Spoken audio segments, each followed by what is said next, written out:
Every young person out there have had experiences, moments that tested them, moments that made them feel like, okay, how exactly am I going to go on with this? But that something was able to keep them standing. And that's why we bring in young persons who have also had similar experiences to come and share their stories with us. And of course, we get to learn from them and know what was their strength or their source of strength. But before we move on to the guests we have for today, I remain your very proud host, Bokologist. Who do we have here?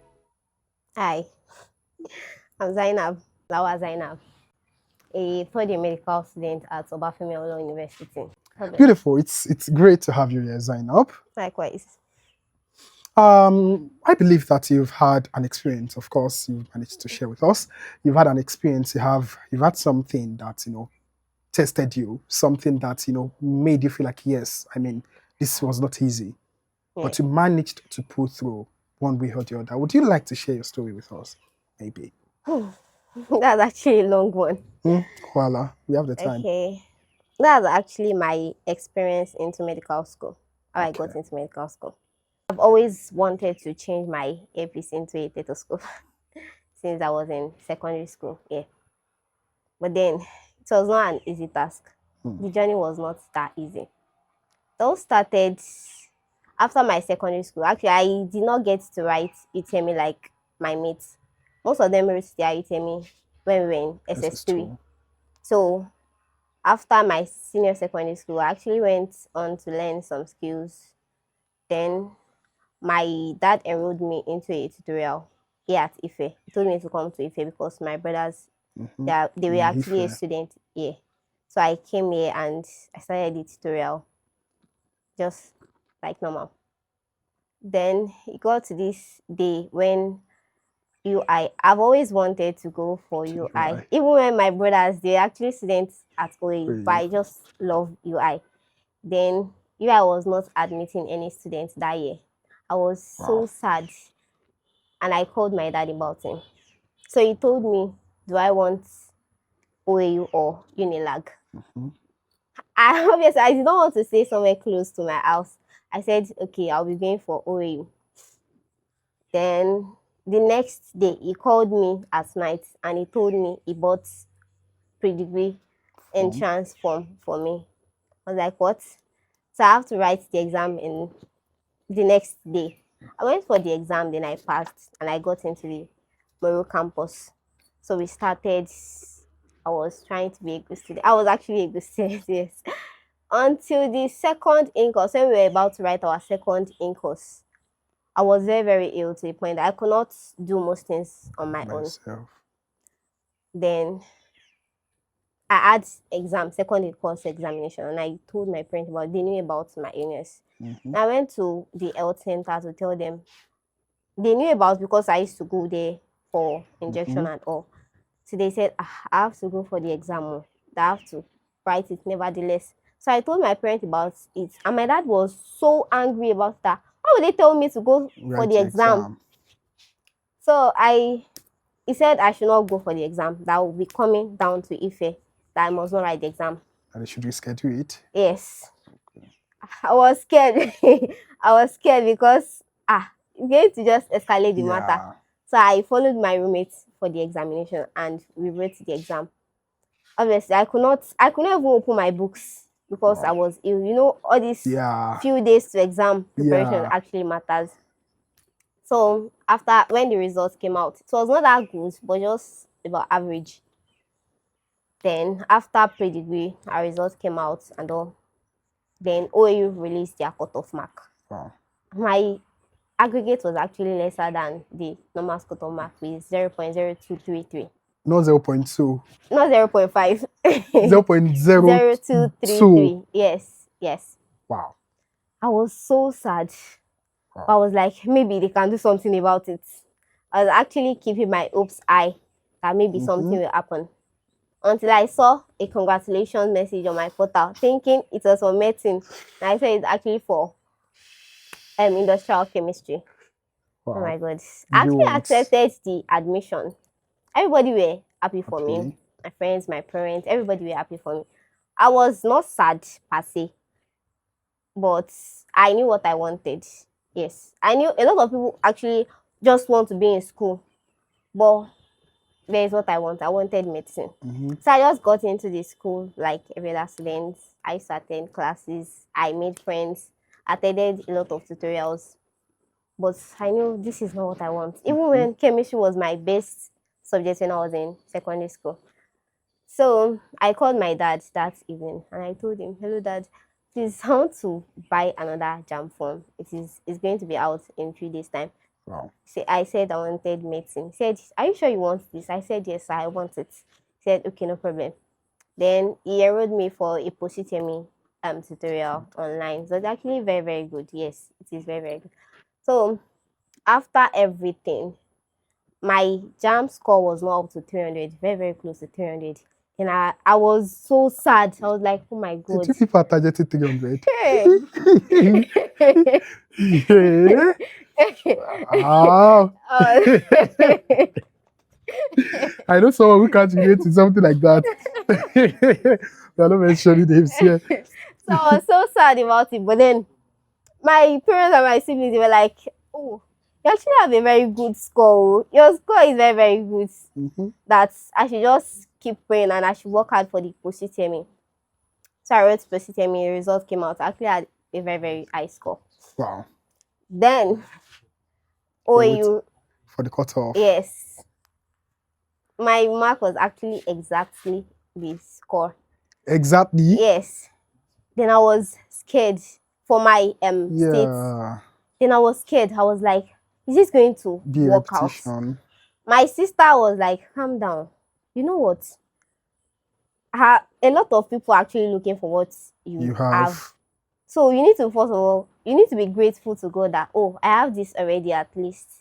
Then just do your best. God knows what you are going through. You can see what you are doing. So I was just praying to God that, God, please, oh, God, I beg you, God, I beg. Yes. Then a lot of people started saying the admission, congratulations. A lot of people I know. I did not say anything. Even my sister, she actually got an admission into law. As expected, because she had a very, very good score. You people have brains in your family. I was very, very sad. Wow. In fact, I always cry every time. I will always cry. And meanwhile, while writing the examination, I did not tell a lot of people about me writing my UTME and post-UTME. Only my roommates then knew that, this girl, she did not go home for the 8-month strike. And some of my secondary schoolmates that were like, Zainab cannot give up easily. Are you sure? About 2 people, they called me, they were like, I know you will write JAMB again. Hope you. I said, okay, yes, I'm trying to prepare for post-UTME. Then, about few weeks after, I wanted to buy another post-UTME form. Another JAMB UTME form. Yes, UTME rather, for the batch B. Yeah. Where there is already batches. 2 batches. So the tutorial I was actually going for, the man called me then, was like, I want you to just keep coming for classes online, that I should not pay anything. I was like, wow, thank you, sir. So I was going for online classes with normal class. Oh, there was no class then. I was just preparing for the new UTME until I saw the congratulations on my portal. I guess that was the happiest day of my life. Congratulations. Wait, you have to clear it. That congratulations this time, is it that like the former congratulations? No, it was different. This time, honestly. It's exactly what you're looking for. I guess the happiest day of my life. Wow. Yes. Then I saw the congratulations, and I accepted it. That's just it. That's a very, very how do I put it? Encouraging story. It's something that to a very large extent, honestly, I can relate with. And do not for medicine. No, this head is not in there. It cannot do it. So? It cannot. No, I know so. I know so. But it's something I can kind of relate with, and it's honestly, it feels pretty inspiring hearing from you. Honestly, and that gets me curious. You are at a point where you're extremely close to achieving this dream. You've always dreamt of becoming a doctor. Yeah. I mean, your own is beyond the fact that when most of us were little, that's the only thing that they taught us to know. But okay, what do you want to become? A doctor? And everyone says it. You dreamt of becoming a doctor. And there was a point where you were very close, extremely close, like 0.0233 close. And just because of something very little, you know, like that deficit, you were unable to meet up with that dream. You're unable to achieve your dream. How exactly would that have felt like? Because I can't even put it in words myself. So how did that feel like? How exactly did Oh that my feel? God. Can you describe the feeling? I was shattered. I was really, really shattered. I was Shattered. like, Wow. I think I shouldn't have gone for the examination. In the I first shouldn't have. place. I was just blaming myself. But then I told myself also that, oh, God knows the best. God knows the best. But I was really, really So normally shattered. you would be finding faults in every little things. You look into the details and you think, okay, maybe I should have done this one better. You Exactly. just start to feel like, okay, maybe it's this little thing. Maybe even it goes back to questions and you think, okay, maybe the one where I was contemplating, is it A or B or something? Oh, Maybe if I had just chosen this one. exactly.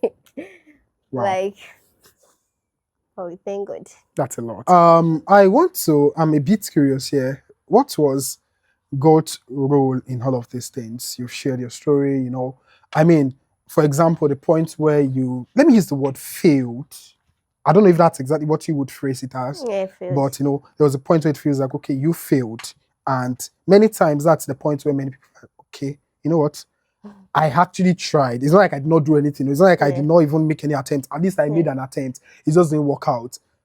Maybe I'm just. So, what role did God play in all these things that even when you were already studying another course because you accepted another course, what role did God play in, you know, pulling you through the situation and after the situation, getting prepared for another exam like that? What was God's role in all of this? Actually, God was my all. Your That's the everything. person. Yes, I knew that my life was already planned. There was a planned game already. I'm just trying to play the game Planned by who? by God. By God. Yes. Then I said to myself, what if God intentionally closed the door at that point? Probably this door was not good for me. I think if I was actually given a medicine, then That's profound. oh my God, I think I actually probably they would have sent me out of medical school because I was just a little girl then. I don't think I would have done it, but God wanted me to go through some stages to learn more. That okay, for you to get here, you need to know certain things first. And you are not ready yet. Yes, it just that time was just to build me, I guess, and I'm grateful for it. I am to this moment. Wow, that's beautiful. I think that many times when things like this happen to us, it might just be God's way of saying, you know what, it's not your time. I'm preparing you. And you're not ready yet. And because, you know, that was like what the face. I do tell people, for example, I'm not going to be talking much about this now, but I do tell people that point, there was a point where I feel like, okay, I should have been to the university much earlier, where I also had, you know, something similar to this, though in another dimension.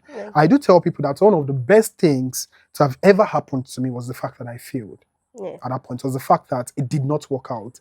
Because if it had worked out as at that point, many things would have gone wrong. Many things about, you know, because even as at then, I still was struggling with my identity. I did not even know who I was.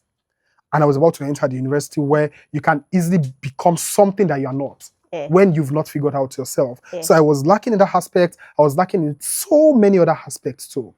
And, you know, it was more or less like a period where God intentionally wanted to prepare me. And, you know, going through that phase was one of the best things to have happened to me, honestly. And so that's why I feel like I could relate with that. And so talking about that, there are also people out there, Zainab, people who also chased their dreams. They had dreams. They chased their dreams. They gave their dreams everything. It's not like they were not serious about their dreams. They gave it everything they could. But eventually they were still unable. So, you know, things just did not work out. It's not like they did not put all their effort and everything. They gave it their everything. At least to them. They gave it everything they had. But things just did not work out. And they had to settle for something else. What would you tell to them? What would you say to them, brother? I think you should be ridiculously optimistic about this life.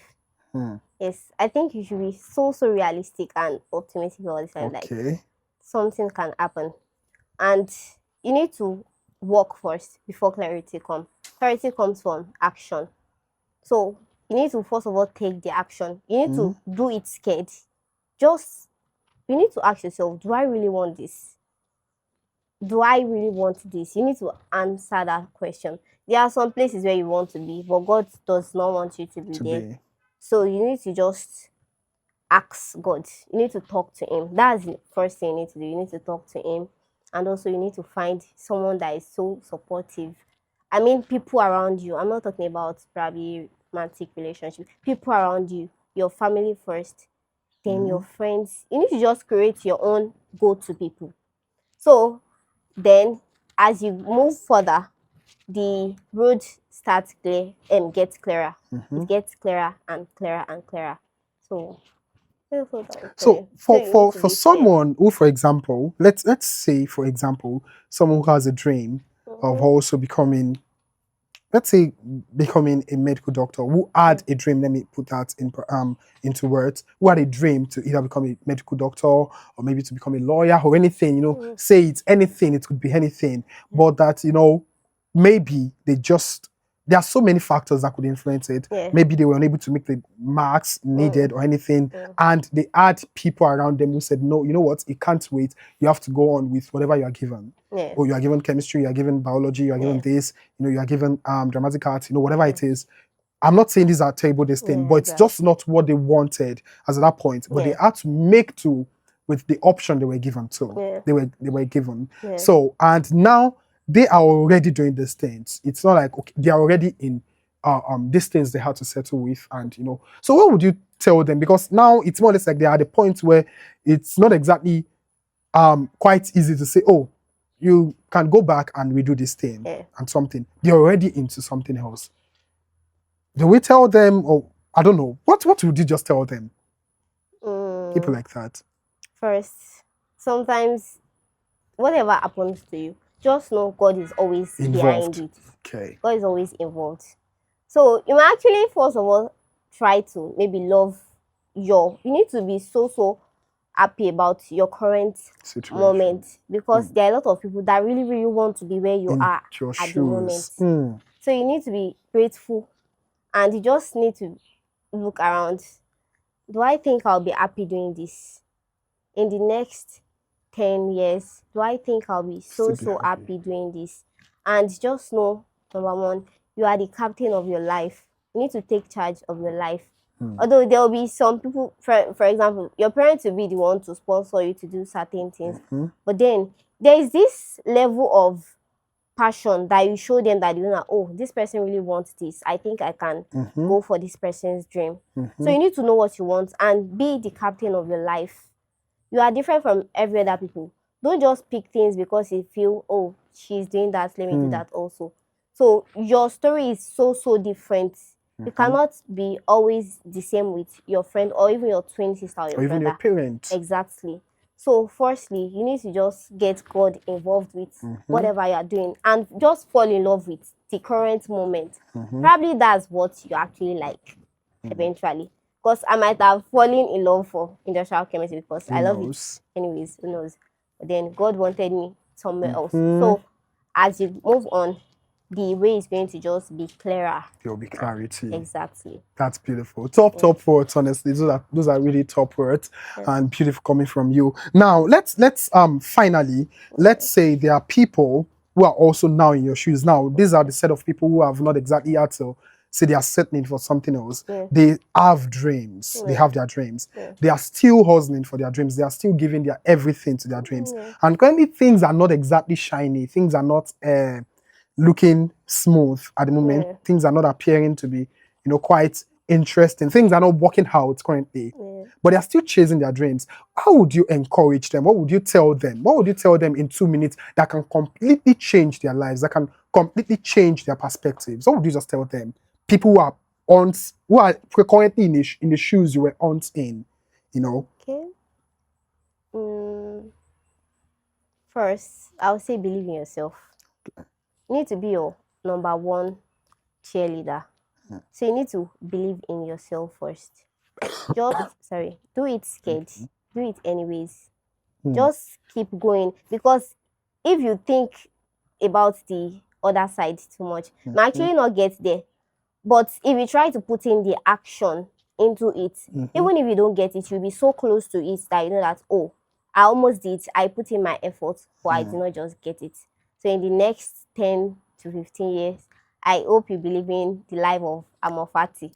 I mean, living a life that is fulfilled, a life that I feel, oh, I'm happy I put in this effort, even though it did not work out. But then I'm living the life of of the Amofati. decisions Yeah. you made. And there we have it for today, guys. It's nice having Zainab around. But until the next time we meet, hold on to what you need and leave the rest. Imole Atom.